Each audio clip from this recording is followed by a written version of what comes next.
Good afternoon and welcome to the War Against Ukraine series here in the Balie. My name is Veronica Baas and today we will be talking about what the Wagner Group can tell us about Russia. And the Wagner Group is widely known as the Russian mercenary group that has fought in Syria, in various states in Africa and in Ukraine. And there it is known for its crimes against, among other, civilians and also its extreme violence. And today we will be talking about the beginning and the ending of the Wagner Group, about their position and behavior in Ukraine, about the mutiny last summer, about its leader, Prigozhin, and about the future of mercenary groups in Ukraine. And we will also pay special attention to the meaning of the Wagner Group within Russian society. And we will do this by looking at 3 scenes from a documentary play that we've just watched in the hall in the room next door here. It's called Waiting is Harder Than Burying, and it is based on real-life telegram chats between the wives of Wagner fighters.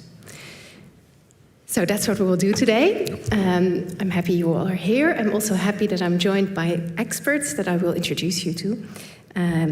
On my left is Han Bouwmeester. He's a professor in operational military science at the Netherlands Defense Academy. He's also on active duty in the Dutch Army at the rank of Brigadier General.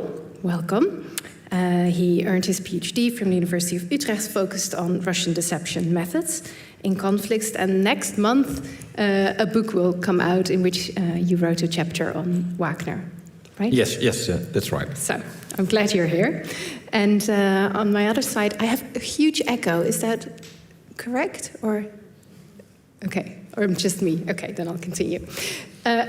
On my right, I have Eva Kukier, Russia reporter for NRC Handelsblad, a correspondent there until last summer, when our newspaper decided that it was too dangerous for independent press, and called her back.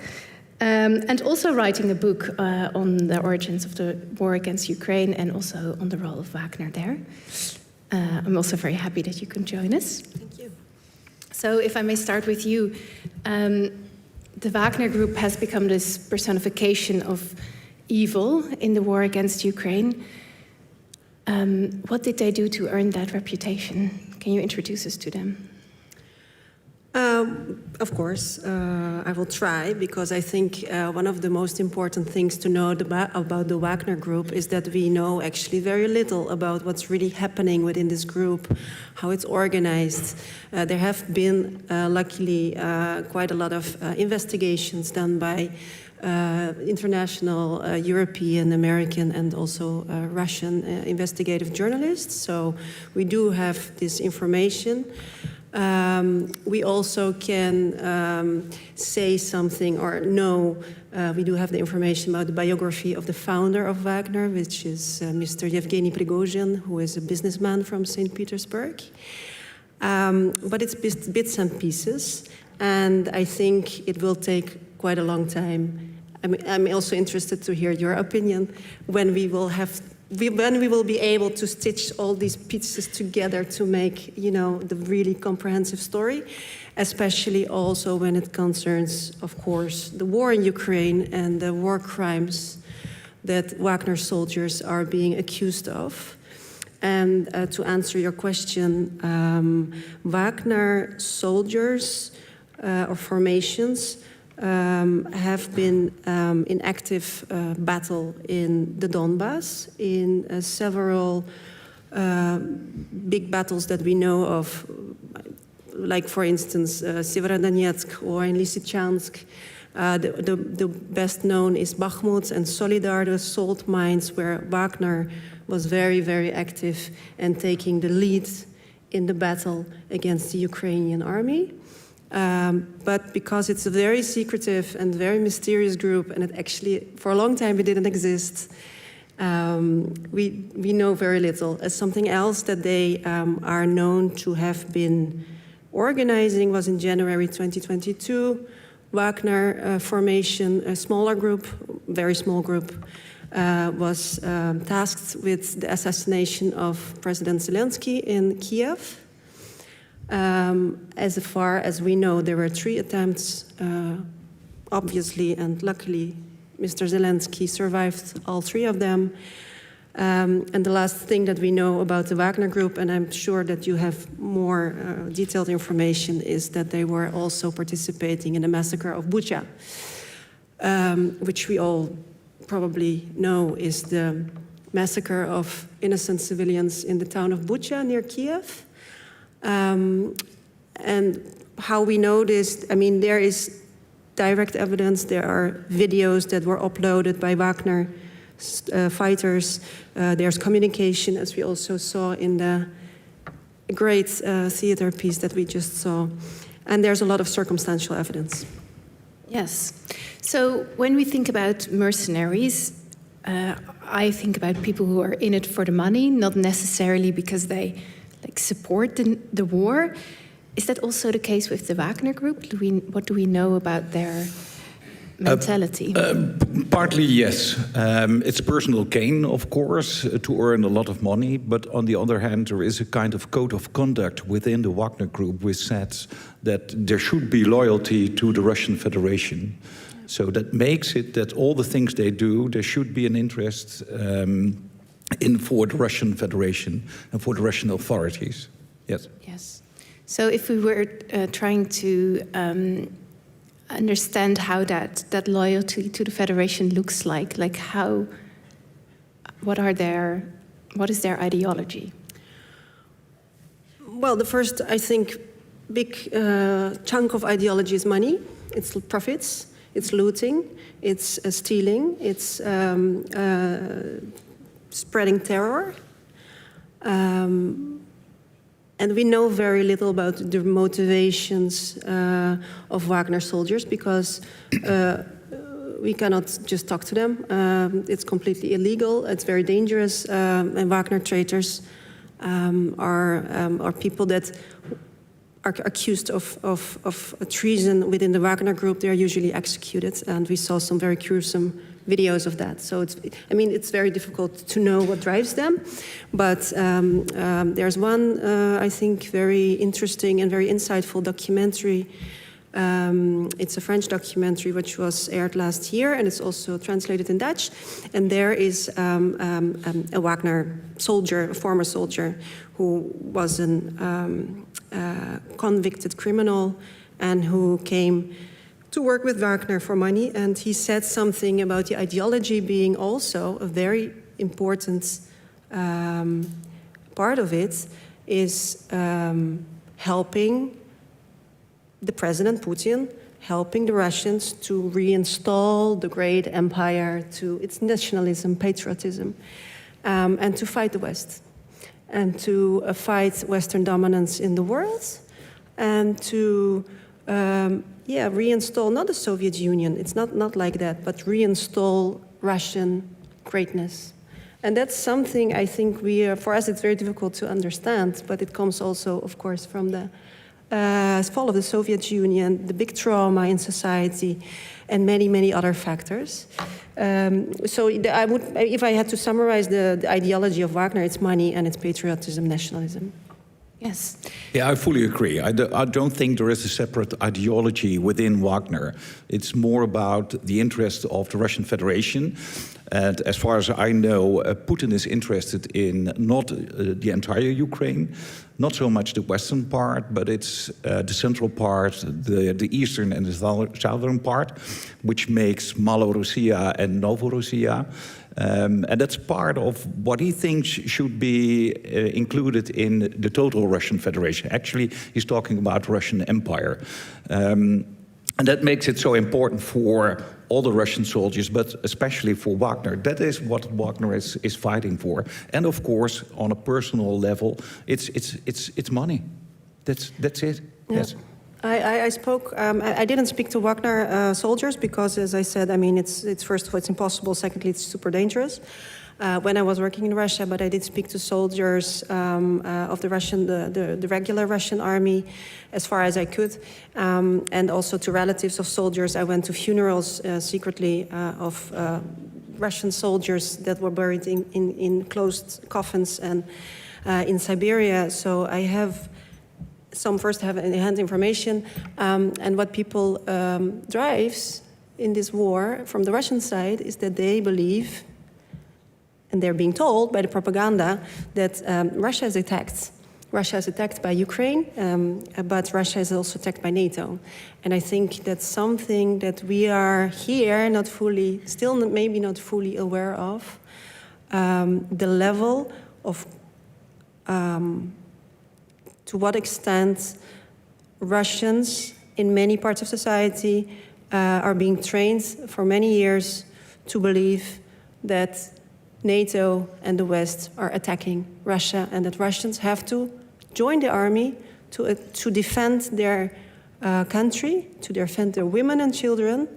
And this was told to me by many people. I mean, they said tomorrow the Ukrainians will come and they will come into our houses, they will kill our children and rape our women, and we have to be prepared. So that's also something we should not underestimate, the level of, it's difficult to describe. We'll usually say brainwashing, which also doesn't really cover it, but the level of, brainwashing that's going on since many, many years in Russian society. Yes. And there is, of course, another reason why people stepped into Wagner, and that was shown this afternoon during the play. It was not only money, but it was also remission of prison sentence. Yep. But that was the second generation Wagner contractors. The first generations, initially, it was about former people from the army, former people from the secret services. And they were in it for the money. And the second generation, and that started during the war when Prigozhin went to all the jails and promised them that their sentence should be lowered down, or there was a remission of prison sentence then. And that's another form and another incentive to join the Wagner Group then. Yes, we will talk about that in a minute, but I want to ask, you are a professor of operational military science. Is there a difference that you can see in the battlefield between a mercenary group or Wagner or other PMCs and the regular Russian forces? That's difficult to answer. If we look in hindsight to what happened the first year, and actually it started in the summer of 2022, and it's ended with what they called the liberation of Bakhmut. If you look at the entire front line, which was 1,400 kilometers, starting in the north in the Donbas region and then goes to Zaporizhzhia and Kherson, the only point where there was a winning side for the Russians, that was Bakhmut, and that was actually where Wagner was fighting at the moment. But can we make a distinction then between their armed services and Wagner? Well, we see at both sides. We see how they conduct their operations in a ruthless way. And I think that the Wagner Group is doing this more ruthless than the normal Russian soldiers are doing this. But there is, I cannot talk about a huge difference between the two, but I think that they are more determined to use all kinds of things that are forbidden by the law of armed conflict. And there is a difference because the people in the Wagner Group never pledged any allegiance to the Russian authorities or to the laws of armed conflict or whatever. They have their own code of conduct, which is everything is allowed to do in favor of the Russian Federation. Only, except for drinking and drugs, because that's completely forbidden. And, but that is part of their code of conduct. Yeah, exactly. Yes. Yeah. But just to get it correctly, they are illegal under international law anyway, and the invasion in Ukraine is also illegal. They are even illegal for the Russians. It's forbidden in the Russian constitution to have private military companies. Yeah. But it is allowed to have private security companies, which are, the origin of PSCs, private security companies, is that they give protection to VIPs or to companies or whatever. But there is a blurring line between who is a PMC and who is a PSC. So under the disguise of being a PSC, they're still conducting all kind of operations yet. Yes. Something I would add also the difference between the regular Russian army and the Wagner Group, at least in the beginning. We saw when Russia entered Ukraine, when the invasion happened, that the Russian regular army was very poorly equipped. Not having proper uniforms, not having proper weapons, using weapons and tanks that had quite past the deadline. Past the day falling apart. Completely falling apart. And that's also what I heard. You know, when you live in Russia and you travel and you're in the bus and you talk to your friends and your friends have friends, and then at some point, you know, I mean, somebody talked to somebody who went to the Wagner Group, and so you get bits of pieces of information. And there was a big motivation to join the Wagner Group because there was a huge fear within Russian society for mobilization. So the invasion happened in February 22. Mobilization was postponed all the time because Putin knew that the moment Russians would have to mobilize, that would stir a huge chaos in Russian society, and he wanted to avoid that, and he wants to give Russians a feeling of normalcy. So there's no war, that's only special military operation, it will end, we will denazify, I cannot even pronounce the word, Ukraine, and we will liberate the Russian-speaking inhabitants of the Donbass, and then, so this is a very delicate play, actually, and so he didn't recruit until September 22, and before that, so he had to get people. Yeah. And that's one of the main reasons why, of course, he deployed Wagner structures. But the reason why people would join Wagner is because the money is better and the equipment is better. So you get an outfit, you get a gun, and Prigozhin was financing this because he was an oligarch with huge income from his huge company, a multinational company all over the world, operating in Africa. Yeah. Well, there was in the beginning better equipment, but later it's exactly during the Battle of Bakhmut, this is where it begins between Sergei Shoigu, the Minister of Defense, and there was a lot of troubles between Prigozhin and Shoigu because Prigozhin wants to have better equipment, the sustainability, all the logistics, all the munitions, the food that came from the Russian armed forces. Went directly then to Wagner, but it stopped for a while, and then he became very angry, and this was actually the starting point of where it diverged between the two. Yes, so before we go to the end, I want to go to the beginning a little bit more. Yevgeny Prigozhin was a businessman. Was it a natural step for him to go into military endeavors? Yevgeny Prigozhin, I think, is one of the characters in my career as a journalist who is so fascinating, but it's also so unreal. The biography of this man, you couldn't come up with it in a Hollywood film. So very briefly, he was born in the beginning of the 60s, so during Soviet Union. Actually, he was quite a good skier. He started his ski career as a student, but he wasn't good enough. And then the next thing we know is that he landed, or he got involved with the very lively and very big underworld of Leningrad, the previous Soviet St. Petersburg, and he was at some point convicted for a series of crimes, theft. I think it was prostitution of minors. So, and there are court cases. So this is, this is open. This is out in the open. This is researched by journalists. He was also accused of robbing a young lady. Yeah. Which is in the hierarchy of all the prisoners, is the lowest standards you can get in Russia. And if you go to all the criminals in Russia, they have tattoos, and these tattoos expresses what kind of criminals they are. It's a kind of symbol, status symbol. And on the backside of his body is a huge portrait of a young lady tattooed. So, and then he was convicted, and he was sent to a prison colony, and hence he knows the prison society, which is huge in Russia, which has a very big legacy going back to the Tsarist empires. And he was convicted, and he went to prison for a long time, and he came just free. He was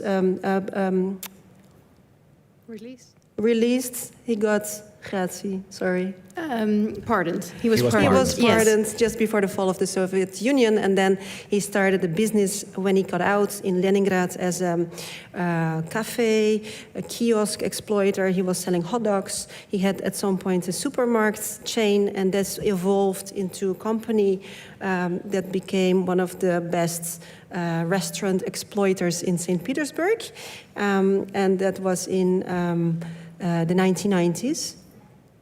And he started a very nice and very fancy restaurant, which was actually on a boat. And it was actually, he got the idea in Paris. And he bought a big boat, and he made this super fancy restaurant. And this is the same period that President Putin had come back from Dresden, where he was a KGB officer. He had to reinvent himself because the Soviet Union was over and the KGB was over, and he got a job at the municipality of St. Petersburg with the mayor of the city, who is Anatoly Sobchak, and they both went to this restaurant. So it's a long story to understand how somebody like Prigozhin and somebody like Putin met, and they met on this boat. And then we know the next thing, that was in 2000, and Putin was already president.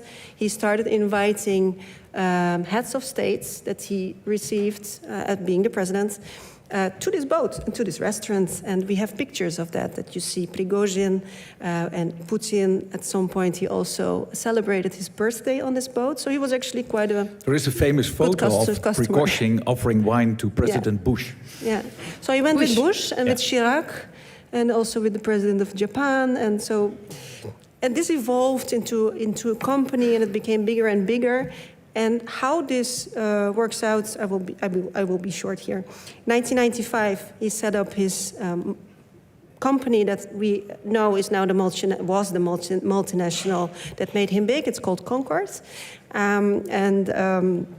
With this company, he at some point, because of his good relationships within the Putin administration, big contracts for catering of schools, but also prisons, and at some point for the Ministry of Defense. So this guy, as many businessmen in that period did and could, became very rich by these personal contacts. And at some point, this weird biography ended, or he was asked to build a private military company. And this is how this all evolved. It's such an impressive story. The origin of the Wagner Group is still surrounded by a veil of mystery and uncertainty. There are 3 or 4 different storylines how it started. For instance, during an interview in 2022, it was all of a sudden that Prigozhin said, well, I raised this group, I did it myself, which was a new storyline. There is another one which said that it became out of the remnants of the Slavonic Corps, which started already earlier. And the Slavonic Corps already fought in Syria, came back in 2013. And then 2 or 3 people out of it came up with a new group. One of them was Dmitry Utkin. Dmitry Utkin, his call sign in the intelligence services was Wagner, because he was a real fan of Adolf Hitler and of the Third Reich. And many believe, and we don't know for sure, but this is how they got their name, because it's very remarkable that a Russian group has a Dutch name, Wagner, but they believe that this was the reason why they got their name. There is also another story which thinks that there was a presentation by the owner of Executive Outcomes, and Executive Outcomes is also a PMC, but not from Russia, but from South Africa. And he was giving a presentation to former GRU officers, and GRU is the Russian intelligence services, the military one. And they were impressed by his presentation, and they said, well, we need to have a kind of private military company as well. Because doing the work, doing the dirty work for the intelligence services. And they asked Prigozhin to get and to help with the organization, setting it up, because he already gained contracts for the food and the sustainability of the Russian armed forces. And they asked him because they thought he had a talent in organizing this group. So there are many more kind of storylines telling how it came into being. I think it's a kind of combination of people coming back from Syria, were part of the Slavonic Corps, together with the presentation of Ivan Barlow. This is how it came together. And this is the most reliable, I think, what we could get out of all the academic sources, what we can think of how it came into being. And is this a typically Russian thing, or how should we look at these private military companies? No, we have and how a lot they're of structured? Around the world, we have more than 150 big private military and security companies, and there are a lot of companies as well. For instance, and I looked it up yesterday evening, Switzerland is very committed to and to have all kind of regulations about private military and security companies, but they estimated their Chamber of Commerce and their General Court of Auditors, they made an estimation that on annually base, there is more than 250 till 300 billion US dollars involved in this business. So that means it's not only Wagner. Wagner has the name, and also because they were ruthless, but there are much more companies here around the world. For instance, the UK, for instance, the US, but also Spain, others as well. Yes. And this link to prisoners, is that typically Wagner? Well, I don't think I can answer that question, but whether it's typical for Wagner, it's something that's typical, or it's not typical. It's a tactic that was used going around this constitutional ban of mercenary companies. I mean, you're not allowed by the Constitution of Russian Federation to have and deploy mercenaries, to recruit them. So, I mean, we always, and it's true, I mean, Putin doesn't really care about any laws or regulations, but he still wants to give the impression that he does. So at some point they decided to recruit within the prison because it's a huge workforce, I mean, military workforce. And as I mentioned earlier, Putin wanted to avoid at any time, at least for the first months of the war, a mobilization of within the society. So yes. at the end, in September 2022, he announced a partial mobilization. 300,000 reservists were called to go to Ukraine. This was complete chaos. It was very badly organized, and it caused panic and everything. But this recruitment in prisons, I'm not sure. I think it happens in other countries, but I wouldn't Yes, it does. be sure. It does. And to make a distinction, it was already in 1949 in the Geneva Conventions where the word mercenaries was mentioned, and it was meant for individuals, for personal gain. But they also tried to get a ban on mercenary, which never happened till 1989, and then it was the office of the High Commissioner of what is it? Human relations. Human rights? Sorry, for the human rights. Yes. And he came up with a resolution then, and that resolution was 44-. 34, and that was an international convention against the recruitment, use, finance, and training of mercenaries. So actually, and it came into being, into force actually 12 years later in 2001, and it's now ratified by, I think, 40 countries in total, not by the UK, not by Russia, not by the United States.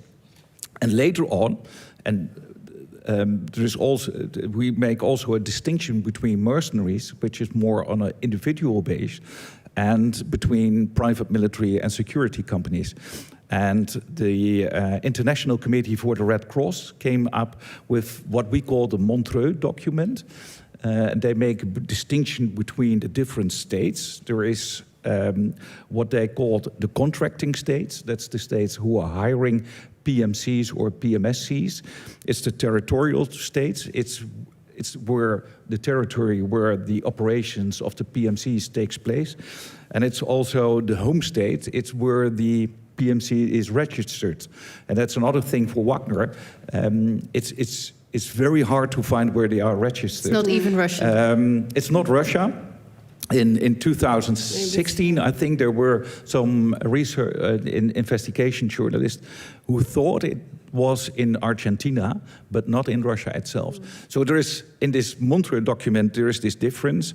And then, and this Montreux document was created and introduced by Switzerland. I told you that they were very committed to what happened to PMSCs and mercenaries. And on top of that, in 2012, we have the International Code of Conduct Association, who says, well, we need to have a certain standard for and requirements for the PMSCs with a high quality, and especially what is important for them, that they said that they will act according to the law of armed conflicts and they will respect the human rights situations. But not every PMC is affiliated to this association, and there are still a lot of PMCs who are trying to get people from prisons or other pressure measures to get people in their organization. Yes. Yes. So we will be going to the first scene from the play, Waiting is Harder Than Burying. And like I said, the play is based on real-life Telegram chats from wives of Wagner fighters. And they discuss their experiences among each other. And Yulia Vishnevets, a Russian journalist who fled Russia after she was detained covering protests against the war in Ukraine, compiled the play based on these open source chats. And we're going to look at a first scene.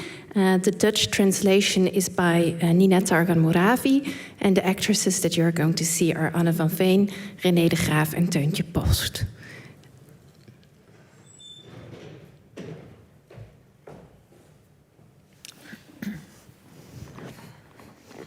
Eerste bedrijf, strafbataljon. Meiden, die van mij is nog aan het pakken. Hij is vastbesloten, vertrekt woensdag. Wat is de minimumtermijn en hoe praat ik het uit zijn hoofd? Het is een halfjaarcontract en je kan ze niet tegenhouden. Als hij het in zijn kop heeft, gaat hij toch. Vorig jaar wou hij van mij erheen en ik heb hem ontmoedigd. Maar in november ging hij alsnog. Hij zei dat hij daar nodig was, want wie moest het anders doen?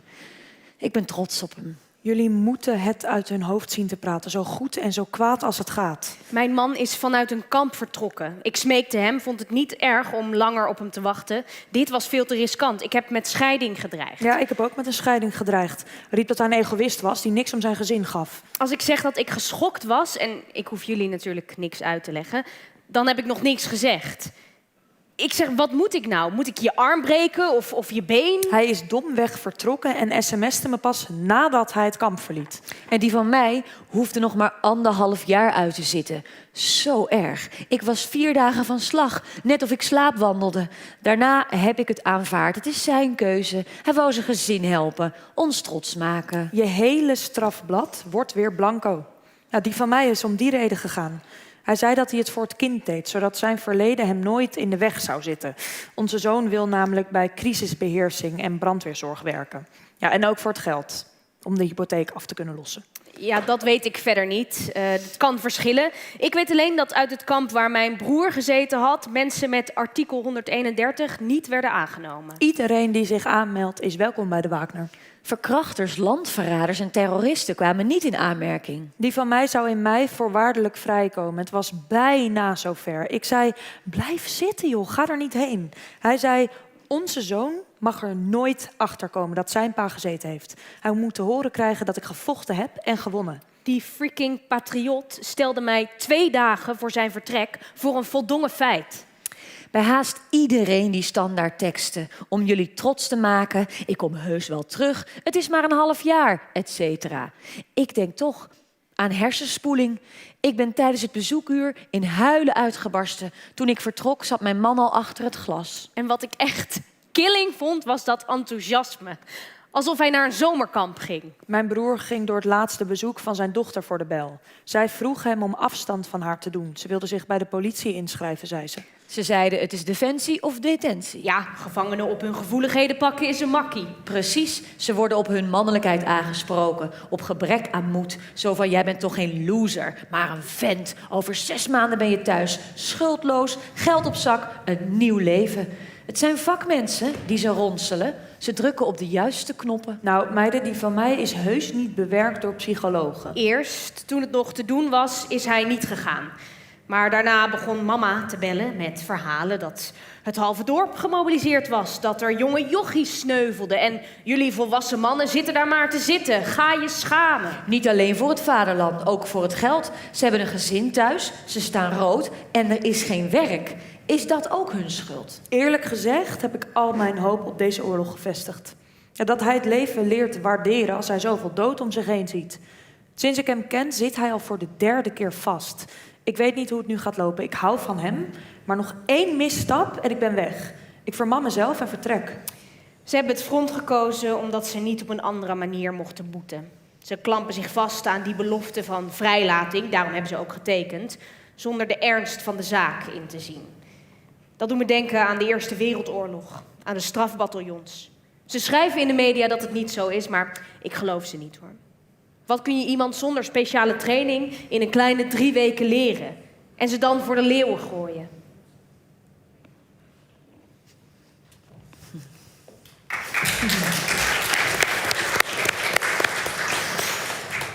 Julia, may I ask you to join us?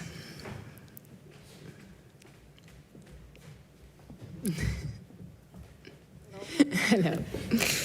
Thank you for being here. Why did you compile this play? Why did you think it was important to show this story to the people in the West? Why? So it started when I was searching for character for a journalistic material. I just wanted to get in touch with these women somehow, and then I came across this Telegram chat, which turned out to be huge. It is, I think now it's about 14,000 people, and it has many branches, and it is refreshing every second.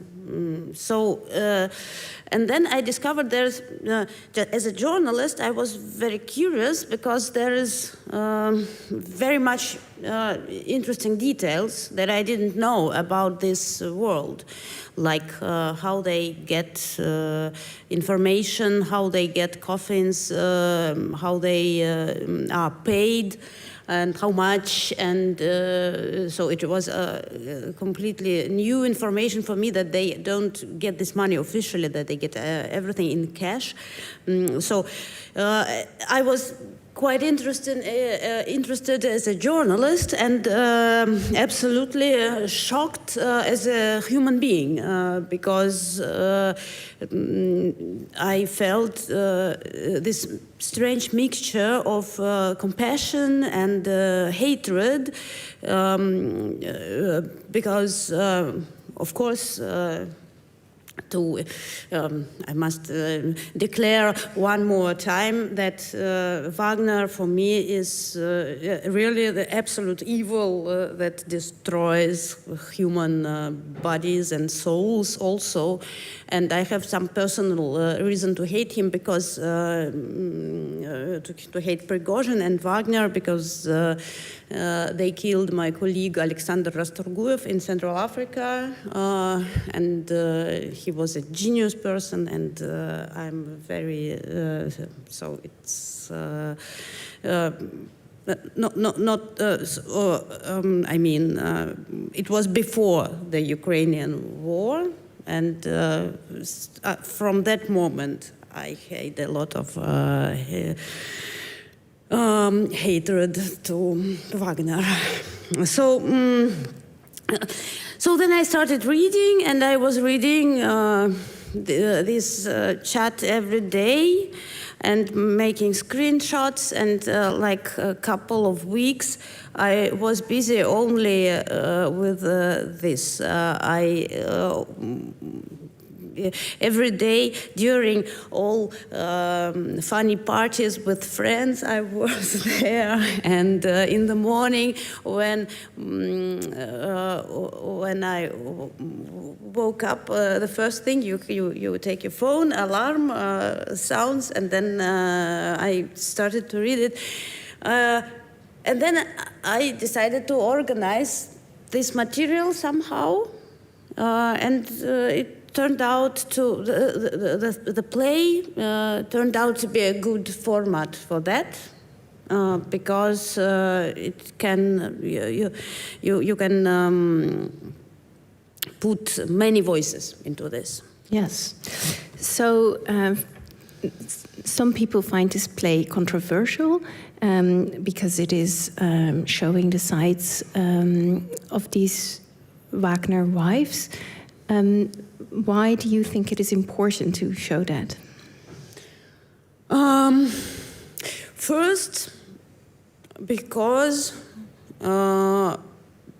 people continue to be interested.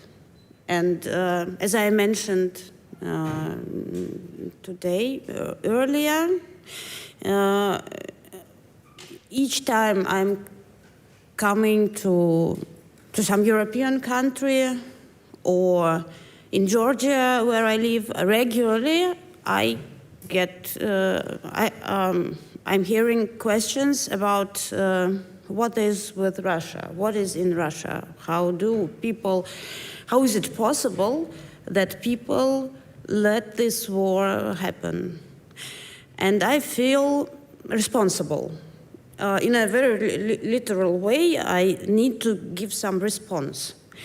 And in a way, this is my response, because of course what Russian people think and feel, it is a very controversial thing. On one hand, they are like trapped by this repressive and aggressive government and its structures. On the other hand, they are trying to adapt themselves to this and to justify it, to find some explanations why it is happening, and they are trying to be part of it and feel like being good people. And so, and it is a terrible, very difficult contradiction, full of illusions and fantasies and a lot of pain, which is hidden and or sometimes shown. So I think it's in the play, and those who've seen it maybe could feel it. And it is really difficult to explain it in a party conversation. That's why when I'm asked, I just suggest to read or to see this. Yes. So you say that you feel responsible to respond. So how do you feel, how do you look at the responsibility of these women? How should we think about that? I think about it a lot, because from time to time I have a very fair protest of Ukrainian people who really don't want this play and these women to exist, because they are part of this evil. And of course, this is also a question of responsibility, which is of course on everyone in Russia. But how this responsibility is can be distributed is a matter of discussion, because I think these women are. It sounds maybe. I think these women are less responsible than Putin and Prigozhin, at least. And I don't know who is more responsible for what is happening, me or these women. Because all the time when it was prepared, I was in Moscow and they were very far from Moscow, for example. And if they could influence the situation more than me, this is a question. And also, they are like these women who are wives of prisoners, are on the lowest level of social structure. So they are the most undergiven persons in human society, because they are victims of domestic violence sometimes, and their husbands are victims of prison and Russian social structure. So this is. So I don't know if I answered your question, yes. but this is kind of my my reflection about this. And how do you look at your own role in this? So this giving response. You also are a journalist, and you've left Russia. So do you still work on Russia in other ways as well, or? Oh yes, Russia is still my subject in many. In my documentary films and in my articles, I'm still working with Russia as much as I can do. Being outside, I'm trying to give information, to research, to bring some information to people who are already also in Russia. So I am like almost all Russian journalists who had to leave the country after the beginning of the war. Yes. So for the last few months, we have seen some quiet protests by wives of soldiers. How significant are these developments? Also, Eva, Well, I would like to add something, or I would like to react to what Julia's just said. I think you put it very well. I think this is a very important reflection. And as a journalist, a colleague journalist, I think it's hugely important to hear these stories, to read them, to see your theater play, which I mean, it's wonderful because it gives us so much information about a topic that's almost, it's completely hidden in the shades. And as Julia also pointed out very well and importantly, this is a deliberate tactic by the Kremlin. They are not mobilizing or they're not sending people from Moscow, from St. Petersburg. They are some, but they are recruiting and rounding up people also against their will. They're buying them from the most poor regions in Russia. And that is, for instance, the Northern Caucasus. It's very loyal regions that are super, repressed, but also in the same sense, very, very loyal to Putin. Chechnya, Dagestan, and also in Siberia, for instance, the region that I visited, Buryatia, which is one of the biggest delivering the biggest numbers of soldiers. These are people that don't have anything. And they're getting money. All of a sudden, they're getting money to be a hero. And these wives, as you said, they're very often, and I visited those villages, there is literally nothing. There's no job. They have wooden houses. In the wintertime, it's for 4 months, it's minus 30.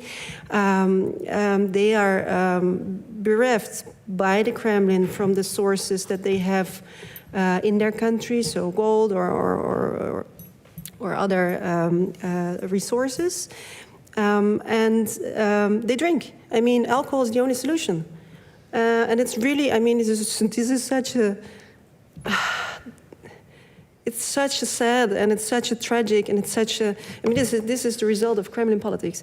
So just to say that and to add that to Julia's story, I think it's extremely important. I understand it's very difficult to listen to these stories and to hear, to give space to the women that support these guys killing and murdering and raping and doing all these things in Ukraine.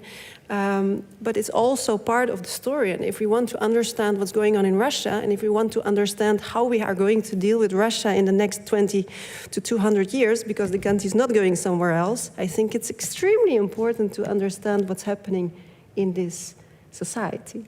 So, sorry, I just really wanted to add that. And then you were asking me about small protests that we're seeing over the past months. Yes, but maybe we can first look at one scene that is about the abuse, and then we go to the bigger story again. Can we look at the second scene, please?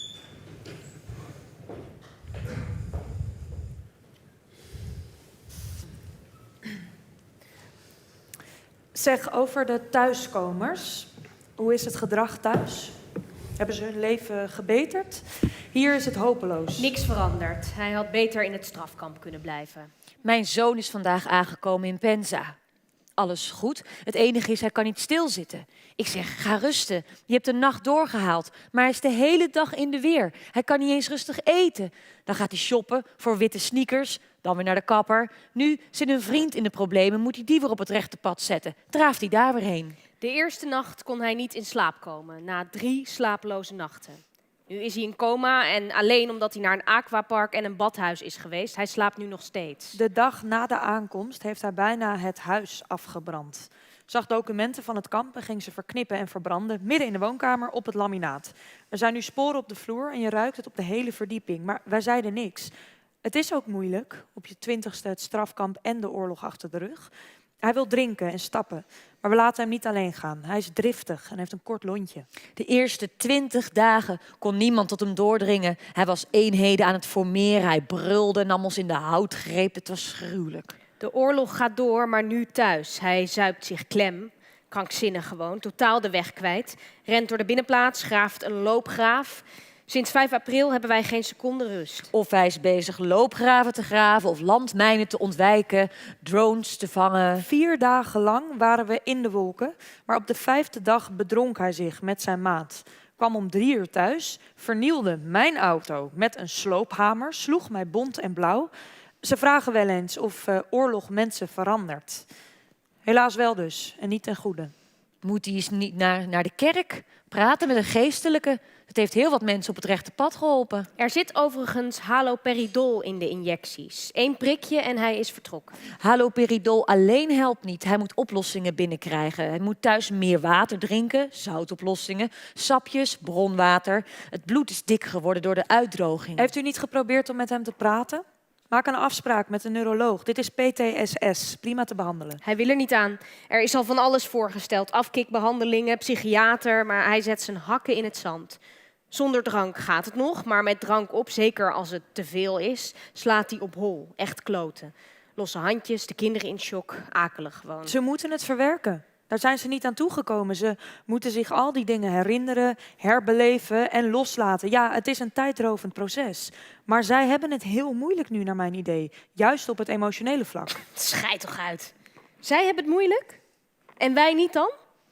Ze hebben eerst in een kamp gezeten met kost en inwoning. En wij mochten het zelf uitzoeken. De kinderen voeden, aankleden, zelf het hoofd boven water zien te houden. Zij hebben het moeilijk. Oké, doe maar. En wij niet. Daar ben je toch man voor? Tanden op elkaar en doorgaan. Depressies en psychologische stress, dat zijn rijke luisziektes.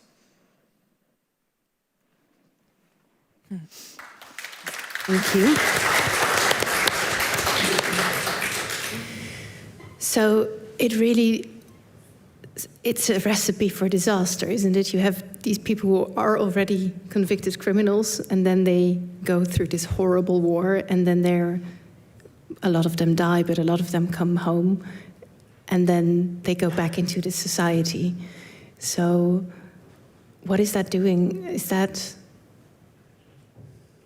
How big is this impact of these Wagner criminals that are coming home?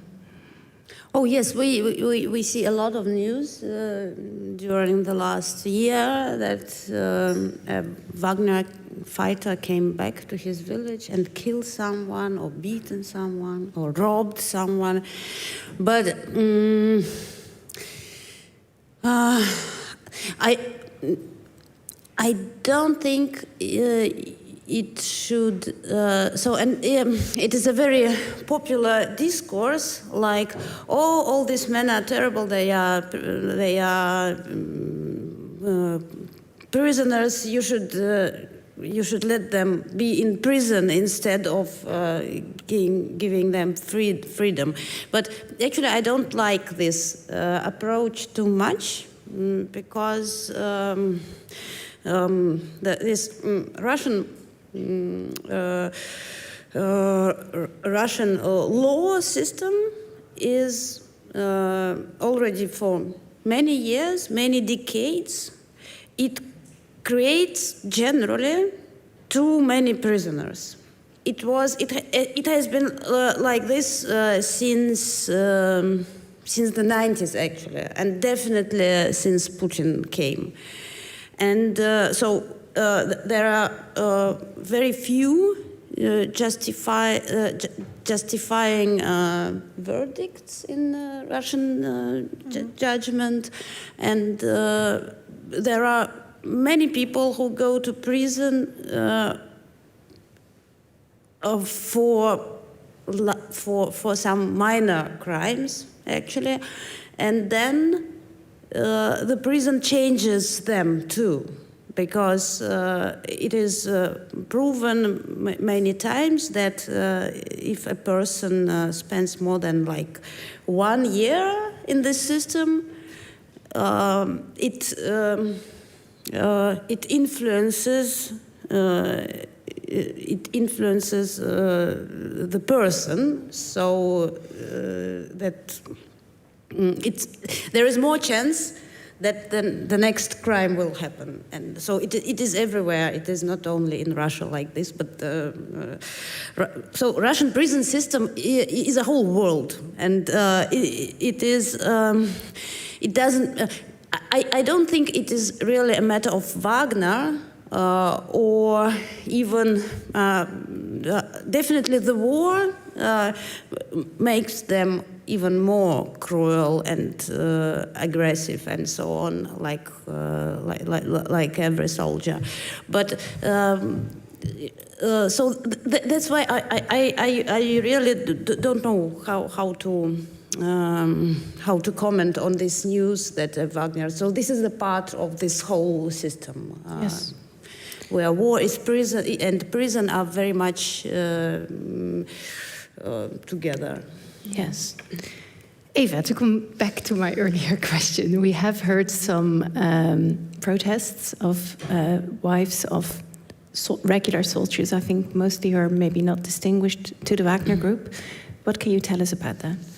I think it's important to point out that the Wagner Group sort of dissolved into other structures. Yes. And Prigozhin has been killed, but the Russian army, the regular army, is continuing to recruit in prison. So this process of recruiting criminals and then sending them to war, and then they're being pardoned and they're going back to society, and they kill or rape or burn houses And go to prison and again. go back to prison, and then you're in prison and you can sign up for the army again. And this is like this whole, it's a cycle, and it's not stopping, and there's no responsibility.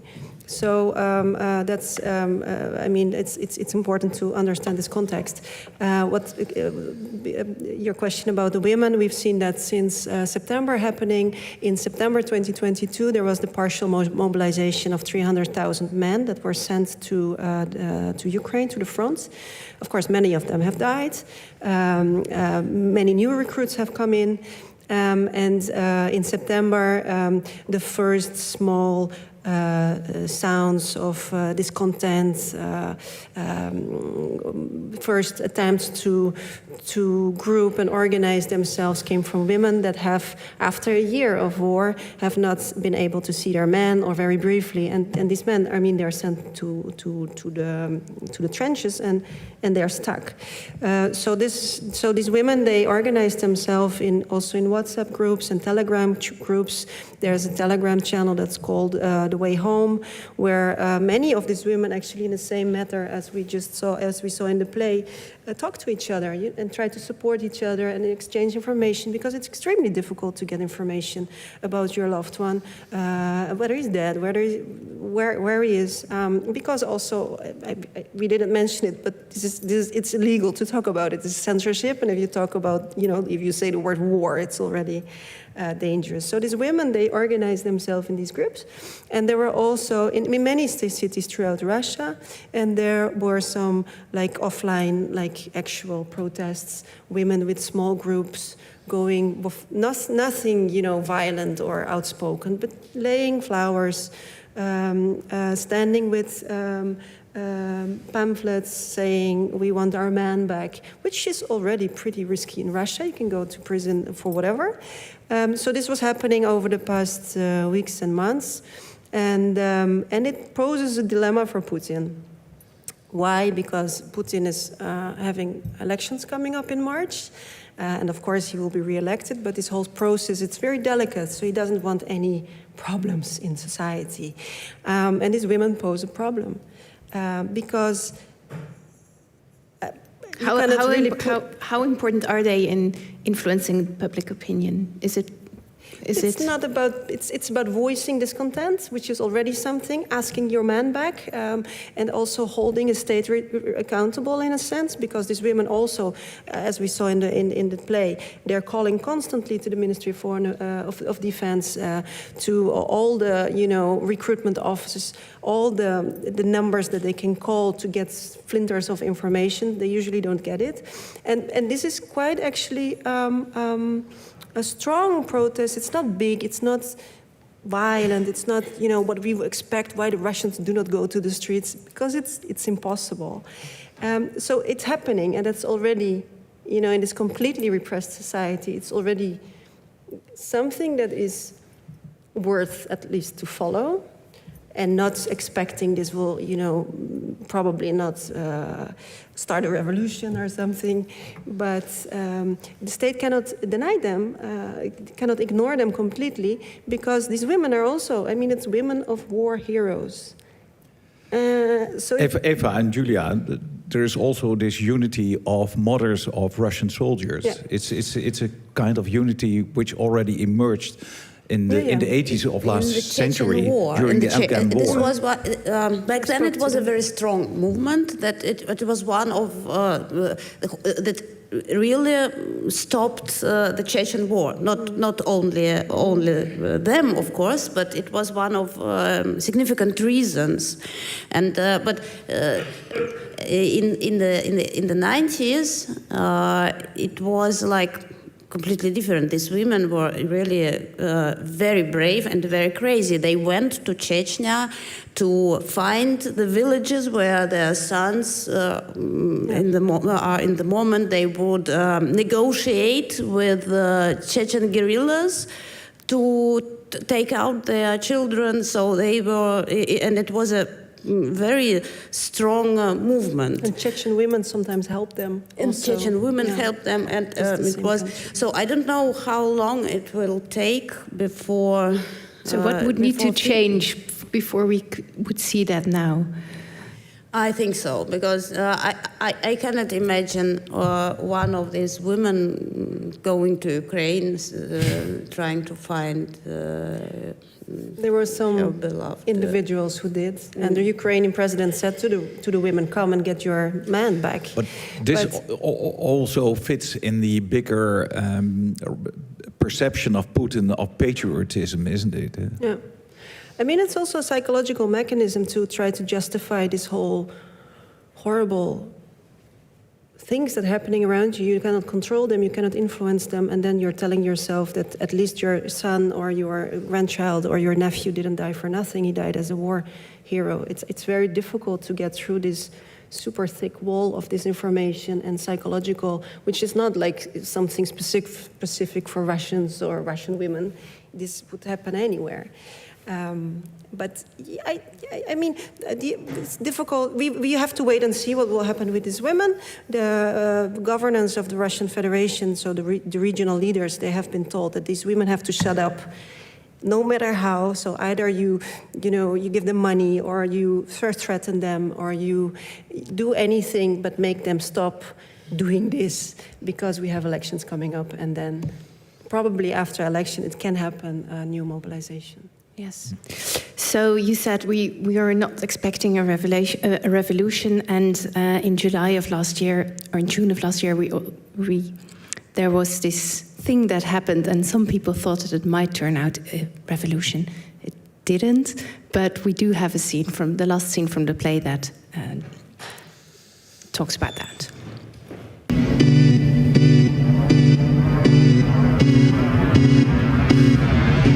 Мы начинаем специальный эфир, посвященный событиям в России, которые уже назвали военным мятежом главы частной военной компании «Вагнер» Yevgeny Prigozhin. Это не военный переворот, это марш справедливости. Под контролем военные объекты Ростова, в том числе аэродром, самолеты, которые уходят для боевой работы. Основатель ЧВК «Вагнер» Yevgeny Prigozhin.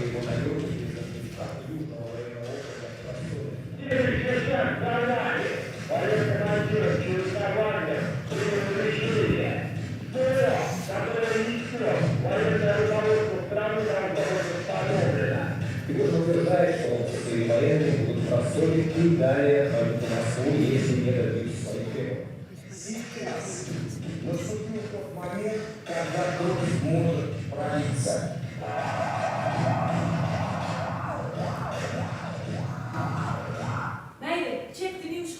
Ik zag het al, maar kon haast niet geloven dat het klopt. Ze belden me wakker en zeiden, hoe kun je slapen terwijl er zoiets gebeurt? Ik zit al 4 uur in de rat. Goedemorgen, heb ik iets gemist? Die van mij belde en die zei, zet het nieuws aan. Je snapt het vanzelf. Meiden, ik ben in shock. Mijn broer appte dat we staatsvijanden zijn en nam afscheid. Hij zegt, als ik morgen niet app, ben ik dood. Die van mij belde op met dezelfde boodschap. Die van mij appte, vaarwel. En ik moest het nieuws kijken. Wat zeggen ze dan, in het kort? Komt-ie. Prigozhin kwam in opstand. De FSB spande een rechtszaak aan. Ze verzoeken de Wagner-eenheid om zich terug te trekken. Prigozhin laat weten dat ze onze heli hebben neergehaald die op de Wagner had geschoten.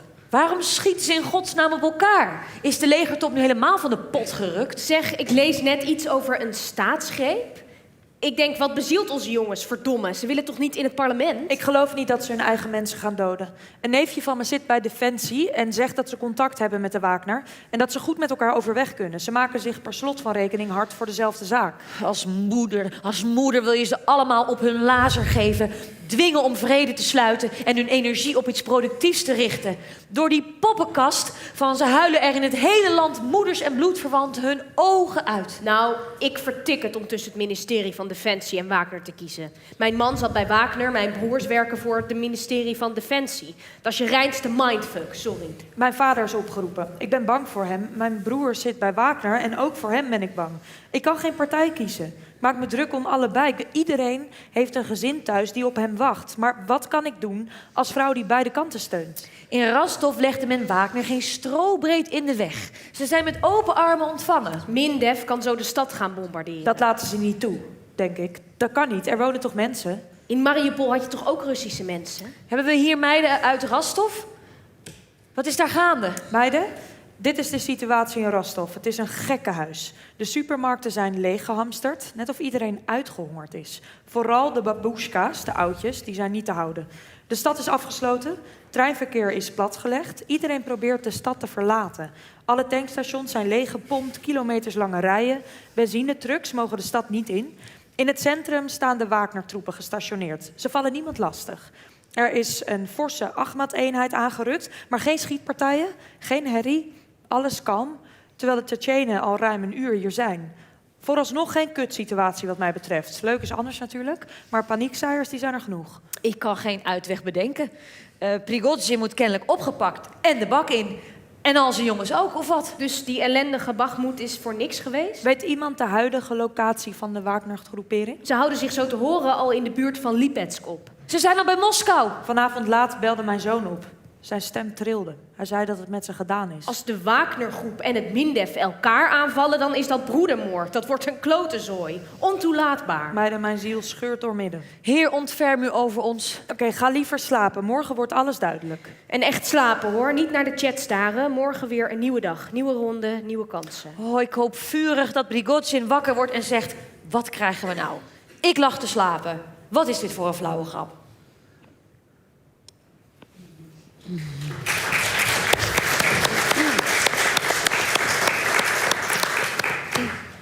Mr. Bouwmeester, what happened? Well, this was on a Friday evening, the 23rd of June, and a lot of confusion was taking place. To which party, you heard it in the play, to which party, to the Ministry of Defense or to Wagner, to which party do you need to be loyal then? But what we saw is that Prigozhin, and I already told you, there was a lot of tension between Prigozhin and Shoigu, the Minister of Defense, about how they were supported. And the last thing was there were, well, I think it was 2 days prior to this mutiny, that Prigozhin accused the Ministry of Defense or the armed forces that they were shooting in the vicinity of Bakhmut on the troops of Wagner. And that was, I think, the last step for creating this unity. So he decided first to go to Rostov, and then from Rostov, where he took over one of the central headquarters. And actually, that was an easy takeover. So they thought that there were all kinds of Russian authorities involved in this, that they had known of this. And later on, and I think it's a distance of 1,100 kilometers, where they decided to go from Rostov up to the capital, to Moscow, but they never came there. It was on the, I think it was on the Saturday evening that they stopped, and the way they gave a reason to this was because of intervention of Alexander Lukashenko, the president of Belarus, who intervened in this. I don't know whether it had taken officially, but this is what they told us, the official authorities in Russia. Yes. That's in big lines what happened then during these 2 days. Yes. Eva, you were still based in Moscow at that time, and 2 days afterwards you also followed the route of the march to Moscow. What did you see at that time? Well, I was still working in Moscow, indeed, and when they started to unroll this surreal thing, we didn't know what to expect, so we were all in Moscow. Of course, all the journalists were like we have to work. So I went up, I got up like really early, and I went straight to the Red Square and to the Ministry of Defense, and I talked to the people, and I tried to, you know, what you do as a journalist, you try to feel, to sense the state of mind of the people. And this took a day, and then next day, so yeah, you're working all the time, and I got many phone calls also from all kinds of media in the Netherlands that asked me what's happening, and will this be revolution, and will this be a showdown between Shoigu and Prigozhin. It didn't come to that. The atmosphere in Moscow, just before it was announced, the so-called deal with Lukashenko, was quite tense. So I remember I was in a taxi, and a taxi driver told me, you have to go home and you have to get water because you have to get stuff in the house because we have to barricade ourselves in the houses because Prigozhin will come and he might, you know, do whatever. I mean, this guy has a lot of material and man. So there was this moment that we all thought, oh my God, what's going to happen, and will we see a night of street fighting? It didn't happen, and then everything went quiet. And then I decided indeed to go to take the tour actually back. So he came from Rostov to Moscow, and I asked my landlord, who is a very nice guy with an old car, and a French colleague. We went, the three of us. So we decided to do the tour backwards, and to talk to the people on the road, on the way, and to see, you know, what the traces were, the location where they stopped just before. It was 100 kilometers before Moscow. We went there. We came there early in the morning. There was a bridge. It's the Oka River that was so mined by Russian soldiers to stop the march of Prigozhin. I talked to a guy who was cleaning the streets in his Belarus tractor, and he said, yeah, they asked me to, you know, bring my tractor and barricade the roads, and I went and I put my tractor, but I was very stressed because I was afraid that Prigozhin with his tanks might, you know, destroy my tractor, which is my only possession. And so this is what we did. I mean, it's basic journalistic work, but it's in Russia it can be a bit tricky and dangerous. So we came to Rostov, and what we just saw, I went to this place that there were the office of the defense, and we talked to the people in the streets. We tried to do it not openly because you can get arrested as a journalist. Yeah, and people were in shock, but also 2 days after, they were already like, okay, it didn't happen. Prigozhin had a deal to sort with Putin and with Shoigu, and we are not part of this, so we don't really care. Was the West too optimistic? Just too overestimated? Yeah, because in a sense, I think it was. I mean, it was a huge story, and it was very unpredictable. But the speculation or the maybe the expectation that Prigozhin would come to Moscow and he would actually make it to Moscow and, I don't know, chase Putin out of the Kremlin, like, you know, some commenters, some people thought and hoped. It was out of the question. It was out of the question completely. And it wasn't the intention of Prigozhin. He said it afterwards. I didn't want to go to start a revolution. I just wanted to make my point. And then then there was this deal, and there was this gentleman agreement that he could go and to Belarus, and he would be able to operate from there. Yeah, and then everything dismantled, and then in the end, I mean, he was never focused on President Putin himself. He was more focused on how the Ministry of Defense was running this operation. So it was against Sergei Shoigu, the Minister of Defense. It was also against Valery Gerasimov, which is the highest general, not only for the armed forces in the Russian Federation, but since January last year, he is also running the operation in Ukraine. And Prigozhin was very much against how this operation was directed and run by these two men. And that was his opposition. Yes. So in the end, Prigozhin died in a crash. Well, that's what we think. That's what we think. Should we think something else? Well, you never know. It's what the official Russian aviation authorities told us. But it's not the first time. I think it was maybe you know it better, Eva, but it was, I think, in 2019, where there was also a kind of media message, that Prigozhin was killed in an airplane accident. And it's an old trick in the secret services to give someone else another identity. So keep in mind, you never know for sure whether he's killed. It's very... it's plausible to think so, but we never know for 100% sure that it really happened. As his coffin was closed, as most of Wagner's soldiers end up in an unidentified coffin. He is buried in Moscow. There was a big funeral. My conviction is that he's dead, because Putin is known, and he said it many times, there's only one end for traitors, and that's death. And we will know once, well, the name Russia has a Yevgeny free state, and we can evict yeah, the coffin, and we can we do think DNA. he is dead, and the name Prigozhin is dead, but we never know that the human being itself, if it lives under another identity in a completely other of different... course. But if I said he was not there to open a revolution, but he was there to make a point. He's not under his own name in the picture anymore.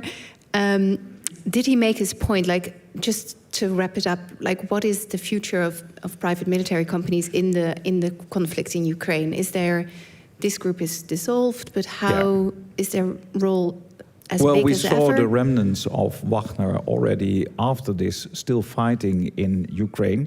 And Wagner is not the only private military company and Russian, directed by Russia in Ukraine. We've got Redout, which is a second large company. And actually, already prior to the special military operations, or what we call the Ukraine war, you saw that under pressure of the GRU, the military intelligence services, they recruited a lot of men from the Wagner Group who were going to Redout.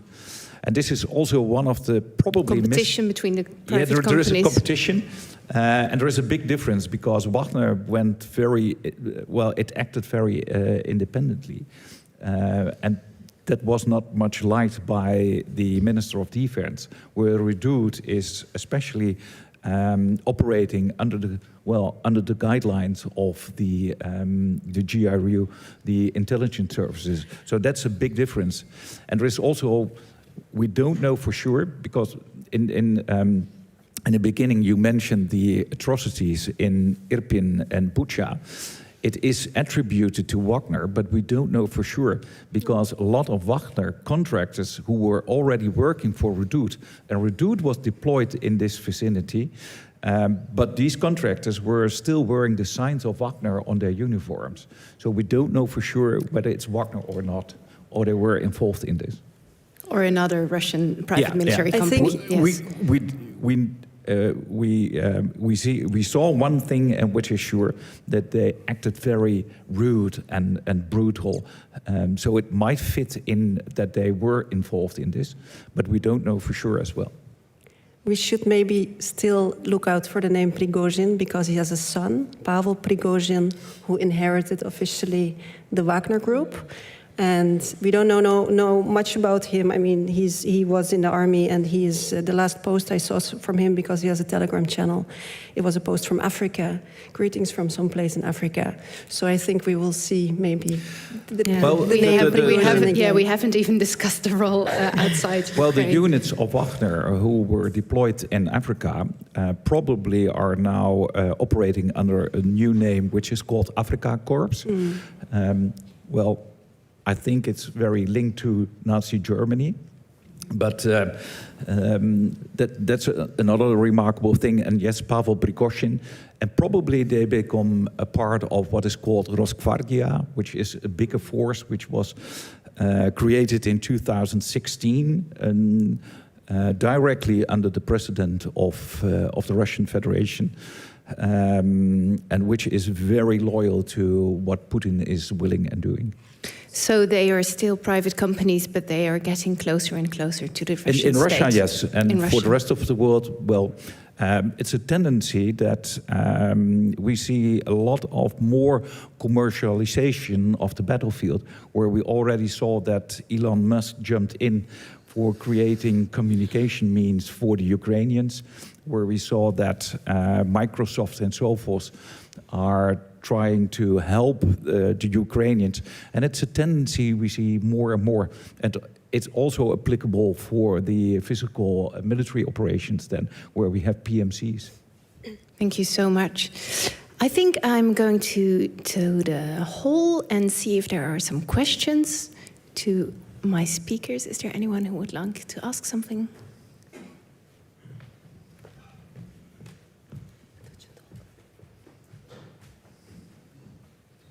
Thank you. Only at the last moment, you were speaking about the Wagner Group in Africa.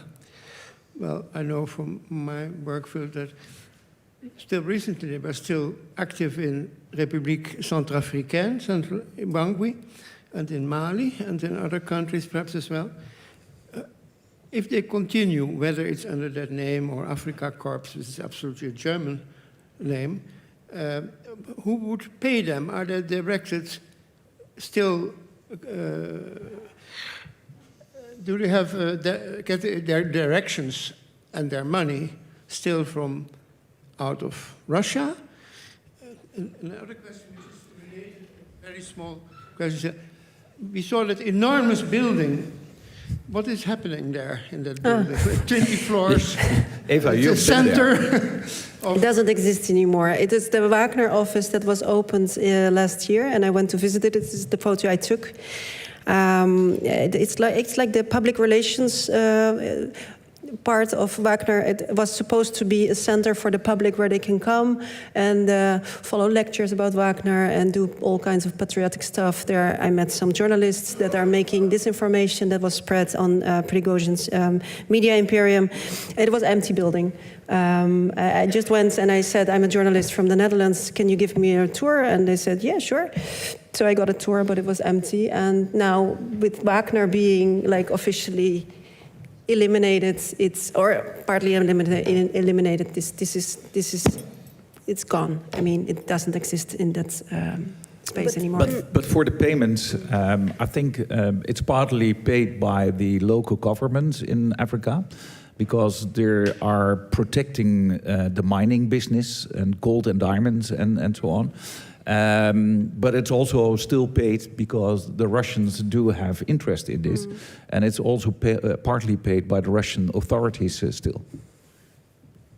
You wanted to add something, Julia? I also would like to remind that there is no such thing officially as Wagner LLC or something like this. There is officially there is a big holding. Its name is Concord. Concord, and it's a big group of companies.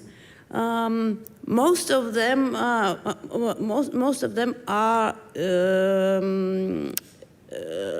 busy with food, as I know. So, and it still exists. So yeah, and isn't the troll factory part of it? Yeah. The well-known troll factory, the people who are online trying to disturb, which they already did in 2016 with the elections in the United States, the Brexit campaign. They tried to get in the documents and files of Macron's party. It's also part of this bigger Concord group. Yeah. Internet Research Agency, it still exists. Yeah. Another question. Yes. I have two questions and then I'll finish. I'll come from behind. Yeah, thank you. Thanks for the interesting discussion. If I think about what you were saying, Julia, about what's happening with these prisoners and how the mothers are reacting there. Like, if I think about Russia, maybe it's a very simple analogy, but I can't help but think of 1984, right, from George Orwell, of the story of totalitarianism. And how, if you're sitting in that system, even though maybe sometimes you think things are bad, but everybody keeps on saying that, no, these are great, these are patriots, these are heroes, everything's great, and you're protecting us from the outside world. What I wonder, and my question is, how can we as outsiders have effect on, to support these people or support these voices within Russia? Well, it's a good question. Thank you. I think it's very difficult, maybe impossible, because there's this thick wall of propaganda and disinformation. Those people see us as the enemy. Not all of them, but many. They are taught that they should distrust Westerners. There have been, from the start of the war, there have been all kinds of influencing operations, also from Ukrainian citizens and from Europeans and Americans, to try to get through to the people that the war is happening and what's really happening. It's important to do it. So there are phone calls made every day, many phone calls just to talk to people and to try to convince them that something, completely different is happening than they have in their minds. But on the scale of Russia and on the scale of, the power of Putin and the isolation of Russia also in terms of internet and sanctions and everything, I think it's very difficult for us to try to change something there. Sorry. Julia, maybe also you are producing plays. Well, I'm doing my best, really. what I can. Really, when I was writing this plays, I had an idea that maybe because it has this compassion to these women, women who will read or see it somehow in Russia, will never send their husbands to war, or will never let their husbands go to war, because they would feel how terrible it is. What else could I do? I'm afraid not so many women in Russia will read this, so I don't know how to reach them. But I'm really trying to do my best. I'm trying to publish documentary films with material from Russia, which is on YouTube, and YouTube is not blocked in Russia yet. So that means that in theory, every person can see it, but it's a part of, I'm sorry. Thank you. I have a last question here. Actually, I have a question from somebody who's watching online, and I'll try to phrase it as best as I can. The play that you've made, it really shows the horrors of the war in Ukraine and for the Russian women and Russian men fighting there. And the question I got was, how can the ordinary Russian citizen, from what you've experienced, Julia, help to counter all the disinformation? It's a really broad question. But do you see within Russia the effect of your play? Do you get some feedback about that? It was not on stage in Russia. And I'm afraid if it is, this would be very dangerous for the actors. So we made a radio play, a podcast on Radio Free Europe, Radio Liberty, and it was quite well distributed. But I don't think even these women have seen it. At least I expected that. I even searched in their community some discussions, but no, it's completely different world, unfortunately. Thank you so much. I would like to thank all my speakers for being here. I'd like to thank my actors for playing. I'd like to acknowledge the NATO for the public diplomacy grant, and I would like to have a special thanks to Marijn Verlange for all the subtitles. On the 24th of February, we organize an evening on 2 years of war in Ukraine, where we focus on Ukrainian eyewitnesses of destruction. I hope to see you there as well. Thank you so much for watching at home and for being here at the Balie. Goodbye.